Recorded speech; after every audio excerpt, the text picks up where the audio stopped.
Welcome to Pete and Hannah's Watch List. I'm your host, Pete Mitchell. I'm here with my great co-host, Hannah! Hello, people.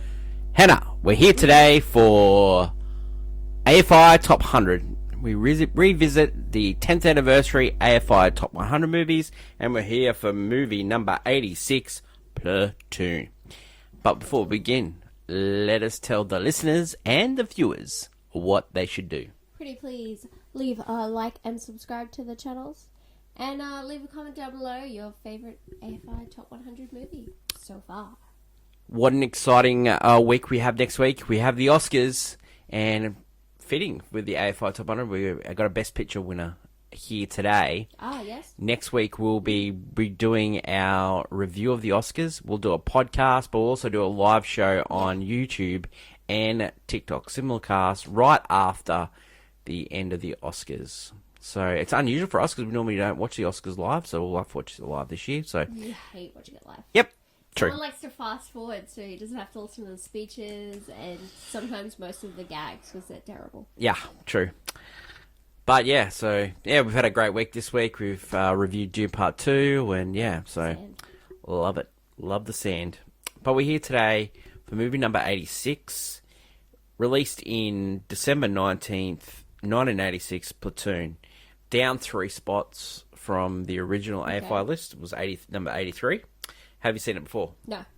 I have. I've seen it many times. Where do we watch it? We watch it on Apple TV, but you can also get it on Prime as well. The elevator pitch. We follow a young college dropout to the front line of Vietnam War in 1967. The maker's studio was MGM Orion Pictures. Check this out for a run from Orion. Okay? Yeah. All right. Last week of November, they released Hoosiers, which is the basketball movie with Gene Hackman and Dennis Hopper. Then they released, 2 weeks later, Steve Martin, Chevy Chase, Martin Short, The Three Amigos, and then they released Platoon a week later. Wow, okay. So this is a Christmas movie. Very Christmas vibes. Story behind this movie. Okay, so this is based on the experiences that Oliver Stone, he was an infantryman, grunt, that he was an enlisted man, dropped out of college, went to the war in Vietnam. Yes. Budget was $6 million. Oliver Stone was trying to make movies ever since he got out of the army. He went to film school. He wrote a script for a movie called Brush, but it wasn't made into a film. Yeah. And then he wrote another script with some coaching, and that was Platoon. He tried to get this made in 1971. He sent it to Jim Morrison of The Doors fame. Yeah. He read the script, he liked it, and he actually died with the script on him. And his manager gave the script back to Oliver Stone. And Oliver Stone ended up making a biopic on The Doors anyway, Jim Morrison. Yeah, wow. So, okay, so now the script is good, and this is Platoon. It opens doors for him. It doesn't open the door for him to make the movie. Yeah. Like Sidney Lumet read it, and he said it was a great script. And so it got him a chance to write other scripts, and he wrote a script in 1978 called Midnight Express, and that won an Oscar for writing. Wow. He then went on to write Conan the Barbarian, starring Arnold Schwarzenegger. Interesting. He also wrote Scarface. Interesting. And then, so he was like trying to write that. scripts. He directed a movie about a horror movie about the hand, where someone got a surgically replaced hand, and the hand starts taking over. It was not me. It was the one arm. And then someone gave him some money, and then he wanted to make 2 scripts, and one was El Salvador and one was Platoon. He got El Salvador made first, and then he made Platoon. Yeah. And they both got released in 1986. Oh, wow. Okay, wow. Yeah. So why he wanted to make this movie is because he'd seen other Vietnam movies, including the Green Berets, which was by John Wayne, and it caused a lot of people to sign up for the Vietnam War. And he wanted a more realistic take on the Vietnam War. Yeah. But the studio's didn't want to make any movies about Vietnam because it was an unpopular war. They lost. Yeah. And there was already 2 definitive movies that had won many awards, Apocalypse Now and Deer Hunter. Oh, yeah. Okay. And so they didn't want to make it, it had been done. Let's stop doing it. Yeah. So that's why he only got $6 million to make the movie. And it ended up being a great bet because they ended up making $132 million. Wow. Box office that year, it was the 3rd highest grossing movie. Can you name the top 2? In 1986? No, 86. What if I said Paul Hogan? Paul Hogan. So Crocodile Dundee was 2nd. And number 1 was I Have the Need for Speed. Oh, it was Top Gun. Top Gun. Oh, wow. What a year. Yeah, I mean, you have, Crocodile Dundee, 2nd? Wow. He ended up, they ended up working with Tom Cruise in The Born on 4th of July.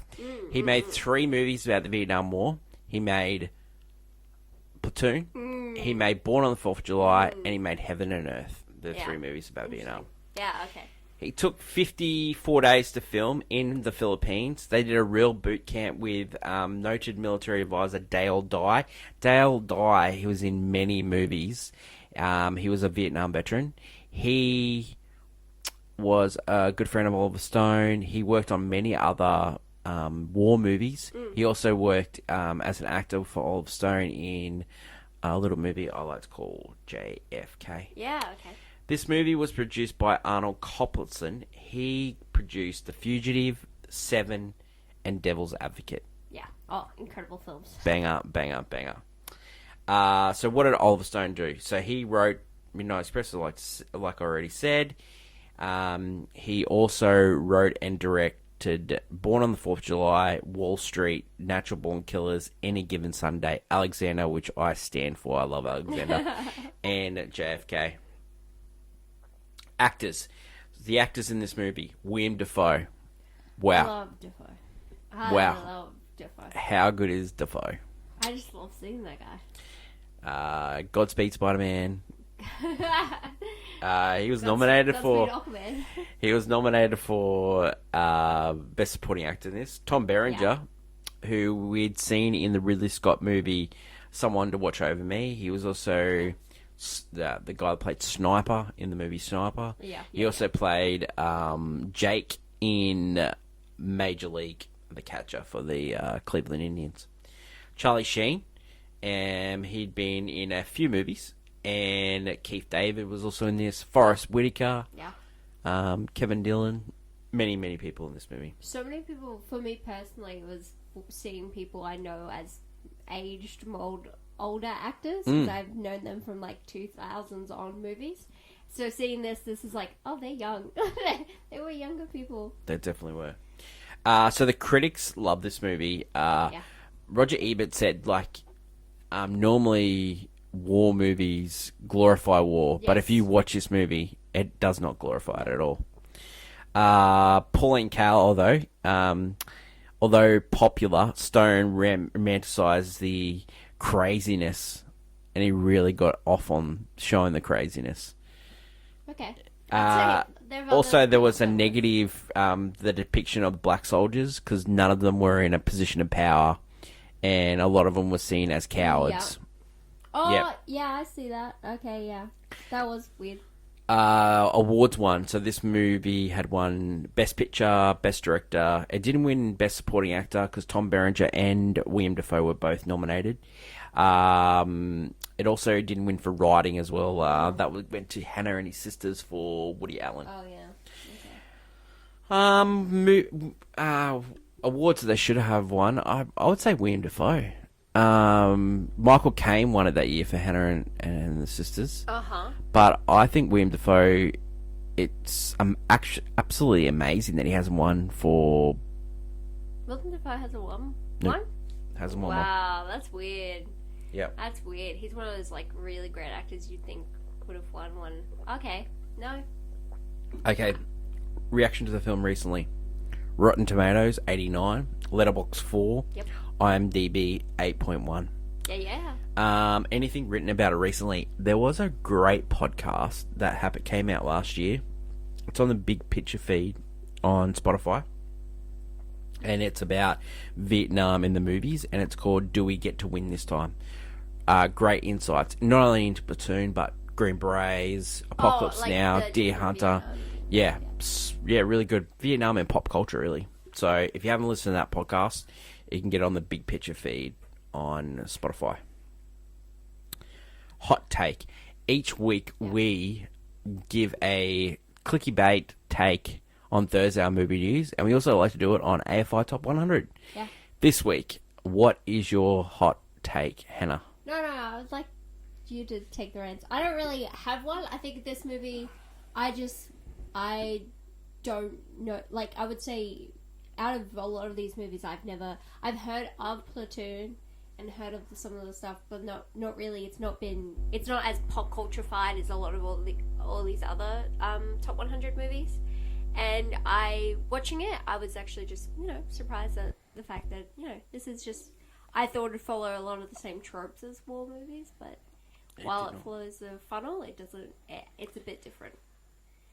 I think that's what's great about it. It's a little bit different than the other movies. Not just like Vietnam War, I'm just talking about other war movies, because, it's usually, you usually follow a team and you're like, you're right on, yeah, America. But this one's a little bit more like, yes, so we were there and we did some stuff and we don't talk about it anymore. That's what it feels like. And that, you know what? I don't mind that. I would like to hear your clickbait for this week. Where would you like to steer the plane? I intimated to this last week, and I've mentioned it already a couple of times, but... You've mentioned the name twice already, but... The fact that... I was surprised you didn't mention it a third time. The fact that this movie won an Oscar, and the movie that he should have won for didn't. It had a lot of competition that year. I would like. It had Silence of the Lambs, but if you look back, other movies. But if you look back, Silence of the Lambs is a good crime movie, but JFK is a movie of 1991.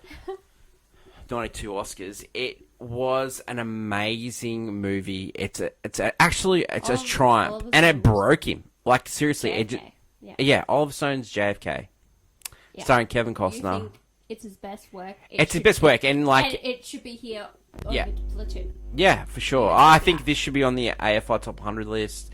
I think Platoon's a great movie, but that winning in '86, that winning in '87, it didn't. The reason why he didn't win, it's because of that. If he hadn't won one, I'm saying he would have got it for it. For JFK. Yeah. You're saying if he didn't win for Platoon, he would have won for JFK. And JFK is amazing. It won for cinematography. It won for best editing.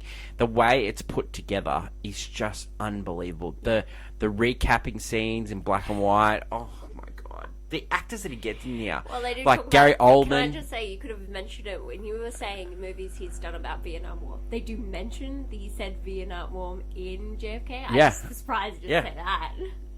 Well, it's not one of the trilogy, but I did want to mention it. But yeah, there is a theory that JFK would have ended the war and Oliver Stone never would have gone to war. Yeah, well, that's Oliver Stone's theory. When you go through, so JFK is the thing. What's so interesting about this movie is that it's built on conspiracy theories. In a JFK, way. not Platoon. Yes. Yeah. JFK. Platoon is. Yeah, it's built on Jim Garrison. Yes. Follows Jim Garrison, who's the only person to bring co-conspirator. How he puts JFK together is that instead of just following one through plotline, he's following all these threads that connect to what is essentially like kind of the mystery around it. Because again, like it is really weird. Like their president was, assassinated and.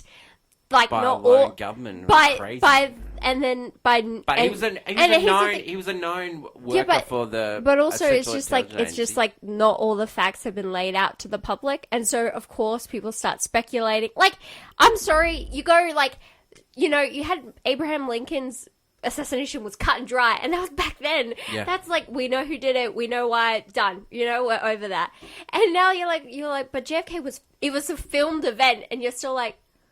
But it's weird that he did it. To be filmed, It's weird that he did it here, not where it would have been a better shot. Like, it's like so many of these, 100%. And people have different eyewitness have different things. People went mysteriously missing or were dead.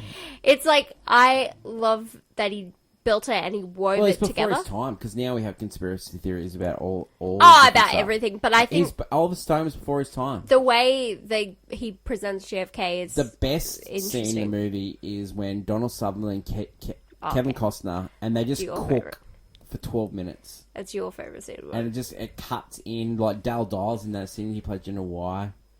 It is an amazing scene. My favorite scene is so many great lines in it as well. Like just be done or the heavens fall. My favorite scene is You're the cream in Bobby. My Is Bobby in shot, and then he because he knows something's happening, and like his marriage is on the rocks, and then he goes up to his wife and he's like, "They did it." Cast. Yeah, and the cast for Platoon as well. Like, it just gets wow. cast, yeah, I think this is when this whole like casting Oscar is a bit weird. Like, it's an odd Oscar to present.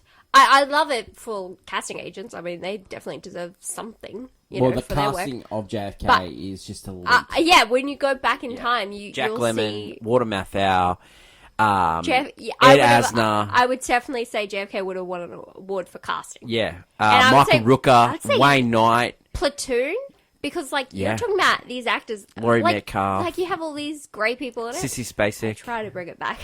Joe Pesci. Let's stir it back to the Joe JFK. Pesci. How good. Like, how does he not get nominated for that movie? Oh, Tommy Lee Jones for Clay Shaw. He gets nominated. Frankie. Yes, Kevin Bacon.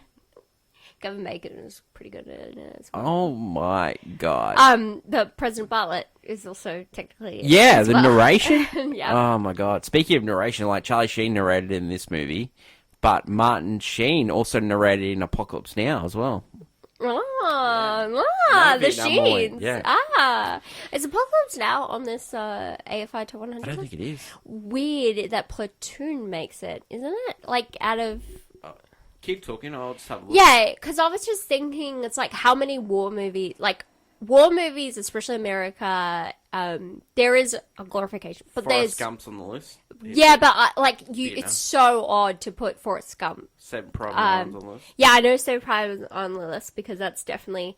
That one's a little bit different when it comes to war. I would say... MASH is on the list. MASH, that's Deer a strange Hunter. one. Deer Hunter makes sense to be on the list. I don't know, I've never seen it, but I would like to know reason being why it's there. It's Apocalypse just... Now is not on the list. Yeah, so... it is, number 30. There you go. Oh, so Platoon's down all the way here, and all the other ones are up the top. Yeah. Interesting, because I think maybe... Do you really need Deer Hunter and Apocalypse Now? No, that's why you need JFK.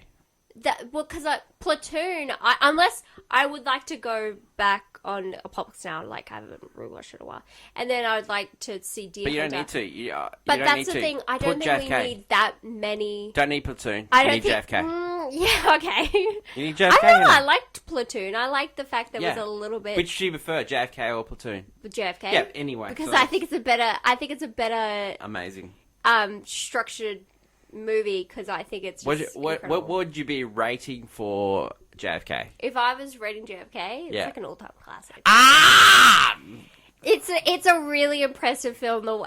I love a good conspiracy theory with like weight to it, and this whole movie gives such weight and like evidence shown, and like how even though yes you could say he's leading the witness, I in a sense the audience are the that court case is unbelievable. No, I'm not talking about the court case, I'm talking about the whole movie.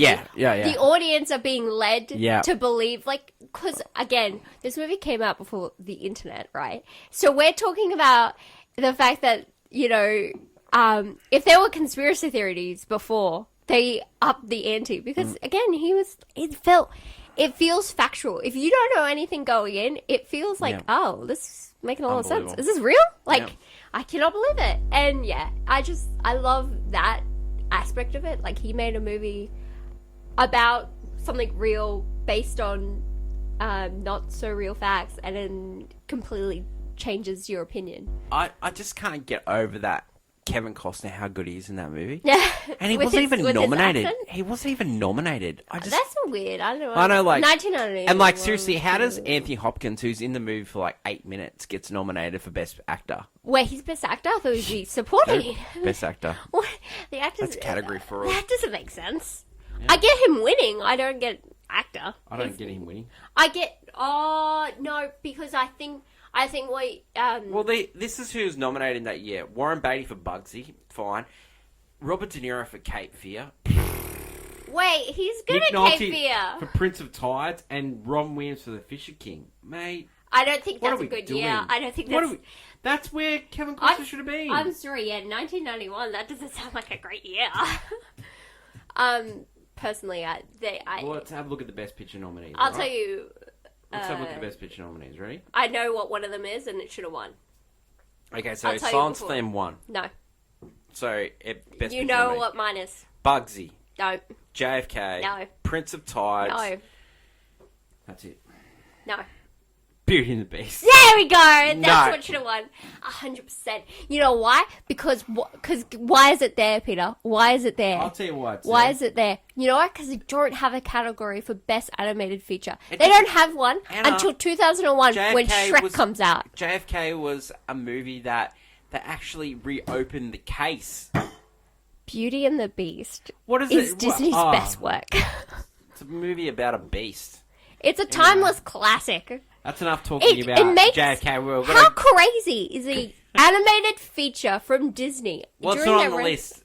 That's crazy. Yeah. Don't get me. We'll get to that. Yeah. We'll get to that one day. Don't you? I will go through the ringer with Disney. I know some stuff. Anyway, it shouldn't be there. Let's just saying. Let's go back to 1991. Yeah. Yeah, well, Platoon. JFK should be here instead of Platoon. Is what your clickbait is. Let's go to our usual review. We'll go to a scene-by-scene breakdown. We start the movie with a quote from Ecclesiastes, which is Hebrew Bible. Rejoice, O man, in thy youth.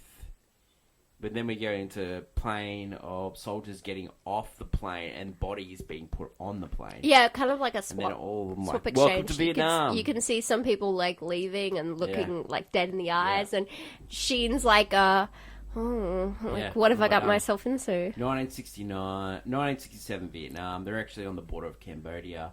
They're walking through the jungle. It's humid. Chris Taylor, which is Charlie Sheen's character, is struggling. He's our narrator.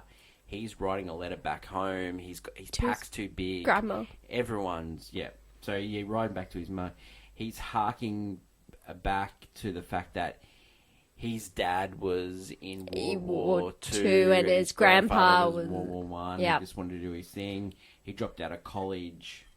Then we go to orders getting broke down by the lieutenant, but it actually Barnes, who's the sergeant, is running the platoon, and Elias is fighting him for the because he's got all these new soldiers. Yeah, Elias, Willem Dafoe's character, seems to be a righteous sort, right? Yeah. And then you have Barnes, who's more like, I'm in war. I don't give a damn. I'm just going to kill everything that moves. So then they walk into an ambush. And because the first night, because Chris falls asleep. Yeah, well, he tried to wake up Junior because it was his shift, and he gets blamed. And the thing is, no one cares because there's no such thing as excuses. Then Gardner dies, and Chris cops the blame. He gets shot, and then ends up going back. Yeah, having a few days. Then comes back. When he gets back, you hear that he's still writing letters to his grandma and saying how it's a different war this time. All poor people are fighting it, and they call themselves the Grunts. Yeah, he was actually really,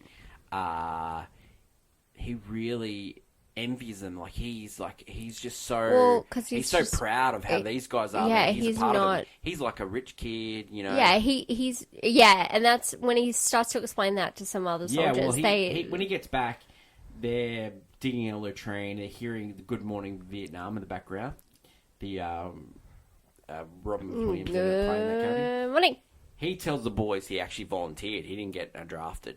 So Yeah. they go, And what? they, You're yeah, crazy, that's you know? so stupid. You dropped out him. of college and to do this, you know? So, Yeah. A righteous kid, you know. so then they welcome him into the den where they're smoking weed because he's got shot. Yeah, so He's we've got part of the team. we got like, you know, there are some who are potheads, and then then you Some are have gamblers. some are gamblers, some are keep them to themselves, and it's like you see kind of the differences in the camp. Cliques. Yeah. So then they're back on patrol and they run into a booby trap in a abandoned Viet Cong little hidey holes. hidey holes. Yeah. They lose a soldier. They end up finding him strung up, and then they go into a village, and then they attack people. This It's is actually horrendous. horrendous stuff. Like you thought, war can be Barnes bad. This is Barnes ends up killing a mother, and everything is just going out of control until Elias steps in and he blames Barnes. He blames the lieutenant. yeah. It was just about to go real bad with this kid, and Elias steps in and tries to be like, no, this isn't right, and then fights Barnes, and Taylor stops a little girl getting raped. It just shows they've lost all their innocence. yeah, you have Barnes and his little minions, basically Bunny and that. They're pretty insane. They follow his orders. They're in their own war. Basically, they're just enjoying. They're themselves. thinking Barnes is the only one that's going to get them through this war. Yeah, because he's been shot 7 times and hasn't died. So Then you're back in the camp, and Elias is dobbing a Barnes and the lieutenant into the captain. And Elias has made his bed, really, and Barnes and the LT are going to gang up on Elias. yeah. Barnes says to the lieutenant, "Look, don't worry, I'll handle it." Next patrol, they get ambushed. Taylor risks his life to save 2 soldiers. Elias goes into the background, and he looks like he's going to get screwed over by Barnes, and he does. He gets shot by Barnes, and he gets left for dead. And Taylor's told by Barnes that Elias is dead. Yeah. They leave. They're in the helicopter, and then you see the iconic shot of Elias, played by William Dafoe, running away from, throwing the hands up in the air. Can I just Classic. say, we haven't talked about this, but the music score, there's just this one score, right, that has this, George DeLorme. Yeah, it has this big swelling music. It's absolutely haunting when he's writing letters back at home and he's getting this music playing played. this music, and it's just I think I love, that's why I like it. It is that one score. And so they use it multiple times, especially in harrowing moments. And this moment where you see Willem Dafoe just really get all you got. You know, he really just shows off, you know, that's my guy. So Elias dies. They go back to the base, and Taylor tries to convince the others in the den to take Barnes down. Barnes overhears. They get into a fight. Barnes cuts Taylor. Barnes has all these scars all over his face. Berenger had to sit in the makeup chair for 3 hours to do that. So it's really haunting, those scars. Taylor and King talk in the jungle, and King sees Taylor really struggling. He says, "You just got to hang in there, mate, and you get home, and everything will be okay." And then it's all gravy. King gets his orders to leave. He walks back, and every time I watch this movie, you think, "Oh man, King's gonna die." And then played by the great Keith David, but he's the only one that actually survives. I'm so happy because I just love me some Keith. So you get to the final battle scene. All the Viet Congers through the enemy lines. They've gone through, and they're taking out people. Elves don't actually use real rocket launchers here, real RPGs. They use real RPGs? Yeah, to create. That's a little bit terrifying, if not dangerous. Barnes is getting attacked by everything, and then he gets left for dead, and Taylor goes to over him, and then Barnes is about to kill Taylor. Then the captain orders a bombing. Yeah. And so the next morning, Taylor wakes up. He's really struggling. He finds Barnes By the way, there's dead bodies everywhere. And Taylor shoots Barnes and gets his revenge for Elias. You see, like, Francis stab himself. You see O'Neill, who was hiding under a guy. He ends up being put in charge of the platoon. Francis, who stabbed himself, he also was technically hiding, but he knew. Yeah. Like, he also knew he would get out Yeah. by doing it, and you know what? Like, that's the thing that happened. Like, that's How Oliver Stone shot this movie. He shot it sequentially. The reason why he did that was so that when people left or got killed in the movie, that was the end. They went home to America. So when they were actually leaving, when Keith David was like, "I'm getting out of here," and even though it was only 54-day shoot, it was grueling. They did a 30-day boot camp beforehand, and they hated Oliver Stone. Oliver Stone was going through PTSD symptoms when on thing. Like Dale Dye had to keep an eye on him because he was really worried about him. All the actors hated Oliver Stone. Yeah. Because he was just going through it, and they didn't know that he was going through some stuff. Yeah, and they Oliver just Stone like, was attacking people, and this guy's going nuts. yeah. In the end, Charlie Sheen forgave him because they end up working together on Wall Street. They actually, at the end of this movie, at the end of the shoot, they signed a contract to say that he was going to do Wall Street, which is made so a he couple must years later. have come to understand. Yeah. Then we get to see Taylor go home. It finishes with a dedication to the men who served and died in Vietnam. Yeah. Reasons to see. I think the score. I love the score. That score? Yeah, I loved it. I love that score and just like love the acting in this. There's some harrowing, haunting. Yeah. Hey, the bit where Barnes is almost going to kill Taylor, and you see the fear. Charlie Sheen has some great fear. Eyes, yeah. He has some fear eyes in him. You forget how good an actor Charlie Sheen is. No, because I only know him from 2.5 Men. That's how I see him. I know, but and then. He was a great actor. He was great in Wall Street. He was such a good actor, and just the fact that he ended up making Hot Shot movies. He ended up making Major League movies. He was actually a really good actor. Yeah, just drugs get in the way. Hey, just a life of nah. Reasons not to see this. Again, it's if you don't like war movies, you're not going to like war. Yeah. If you don't like the Vietnam War. Yeah. I mean, I that's the thing that's interesting about. Yeah, it is war's not pretty. No. Sometimes, usually it's always shown as gruesome, but usually it's shown we're the good guys. Well, but in this movie, get used to it, because there's a few war movies coming up on this and list. they're not the good guys. America's not the good guys. Yeah. So America's in their top 100 list. They're saying the war movies they choose are the ones where America was bad. Yeah. That makes Star sense. Wars. The Star Wars as well. The good guys won that one. I Are you believe. sure? Oh, we only get the first one. Yeah. We don't know. Well, they win the first one. They win the first battle. The war is not over yet, though. Does this movie deserve to be on the list? I would say yes. I'd say no. If you were replacing it with another Oliver Stone I don't think movie. we need that many Vietnam movies. Yeah, I don't think we need that many. Maybe But, after if you I've count watched. Forrest Gump, we've got 4. You cannot count Forrest Gump because I refuse. Bubblegum. I Total love bubblegum. I just don't love the fact Jumped up and hit me in the buttocks. you can't love it. Yeah, that's gonna be a tough. It's just us doing really bad Forrest Gump Yeah. impressions the Yeah. entire time. Yeah, it's gonna be tough. Yeah. Yeah. Lieutenant Maybe Dan's skip that got one, guys. magical legs. Lieutenant Dan. Lieutenant Dan, he's got magical legs. Oh man, that is gonna be a tough. Everyone should skip. He's that a smart. no one should listen to that one. Does it deserve to be higher? So it did drop down 3. It's fine where it is. I mean, it's weird. I think it's way too high. It should be 150. It feels like the outlier. Yeah, it feels like JFK should be 83. It feels like the outlier because all the other Vietnam War movies are so high. Yeah, 30s.